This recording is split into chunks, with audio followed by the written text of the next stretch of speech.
Today we're going to speak about how, as a teacher, you can translate intention into your practice and in your teachings. All too often, you walk into a yoga class and the person says, today we're going to focus on this. And then nothing happens, the whole class, and at the end we say, let's focus again on gratitude. I'm not criticizing anyone here. I'm just stating that this for me has been an invitation to say, how can I translate this intention and how can I actually support people in this process of embodiment? Because essentially that's what yoga is. It's a yoga practice. You are trying to practice something and make it a natural state of being. So by being on your yoga mat, far away of distractions and being with yourself in your body, you're trying to kind of cultivate these new ways of being. So this becomes your natural state and you become more and more this way in your day-to-day. So let us say, for example, you are inviting gratitude. Then of course you can align the yoga positions ideally to this. So what kind of poses connect to gratitude? Heart opening positions, poses that open the chest and that open the heart. So on the first level, you're connecting the physical positions to the mental, emotional, conscious intention.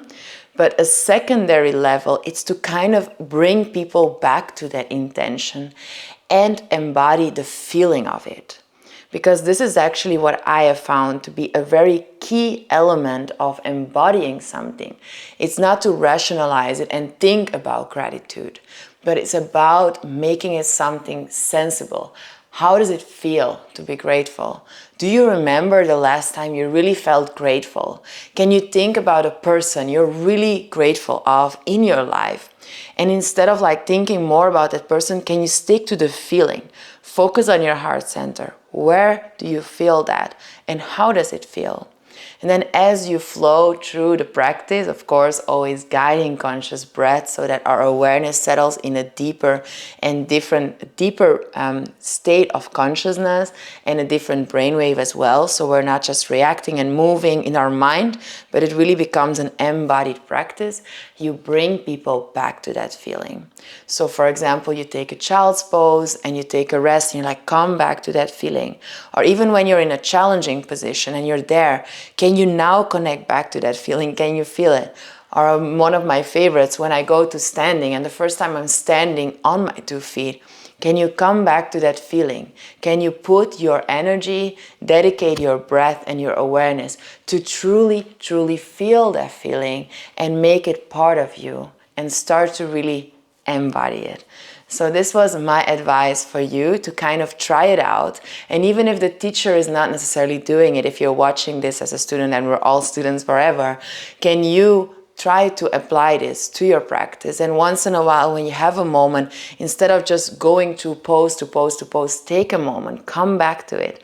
And then when you step off the yoga mat and you go into your day, and the first step you take outside, take a moment, stand still for a moment and reconnect with it. And the more we connect with this through the day and take these little pauses, the more our body gets used to invite this feeling and really start to realize that feeling.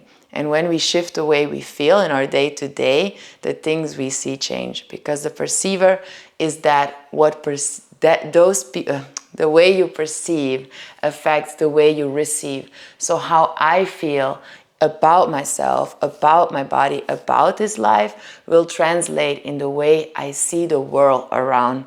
And that is the key secret of yoga. And that is the way intention can actually lead to a life of expansion. I'm super curious how this will work out for you. Let us know what is your favorite intention and how you want to invite it more and more into your practice and into your day-to-day. Thank you.